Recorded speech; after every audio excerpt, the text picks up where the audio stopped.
This channel does not promote any violent, harmful, or illegal activities. All content provided by this channel is meant for an educational purpose only. কিছু হলো না, ওর এখন frustration চলছে।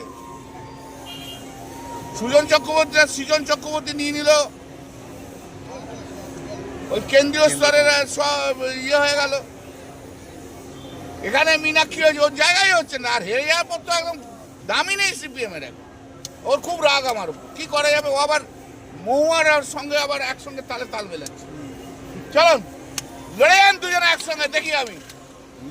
আপনার মোদি যখন আগের বার এলো তখন তো অপারেশন সিঁদুর নিয়ে অনেক কিছু বললো, এখনো জঙ্গিরা ধরা পড়লো না, আবার আসছে।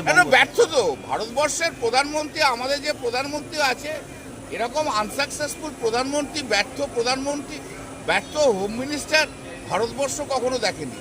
এরা শুধু কথা বলে, কাজ করে না কিছু। অমুক করুগা, তমুক করুগা, সেং করুগা, অনুক করুগা এসব বলে, কাজের ভাবে অষ্টদম্বা, কিচ্ছু করতে পারে না, একদম ব্যর্থ, কোনো কাজের নয় এরা। ওদের একটা প্রশ্ন করুন, ও আবার তো 31 জন না কজন মারা গেছে। এই নরেন্দ্র মোদীর পাপে এত মানুষ মারা যাচ্ছে। চলো, 26-এ কি 260 হবে? দেখো ভাই, বিজেপি বিরোধী দলনেতা হবে না এইটুকু আমি জানি। শুভেন্দু হারবে বলছেন? বিজেপি শুভেন্দু বিরোধী দলনেতা হবে না, কেউ বিরোধী দলনেতা হবে না।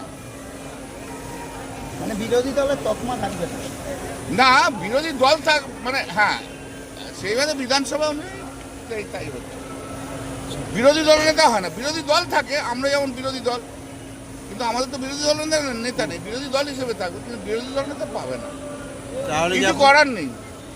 তাহলে কি আপনি বাম কংগ্রেসের দিকে ইঙ্গিত করবেন? মানে বাম কংগ্রেস তো নেই, ওদের কিছু হবেই না। এইসব ধর্ষণকারীদের বংশধররা এখন রয়েছে, কোনো নাতি কোনো নাতনি, বিখ্যাত বিখ্যাত গণধর্ষণকারীদের সব নাতি নাতনিরা এখন সব চলি।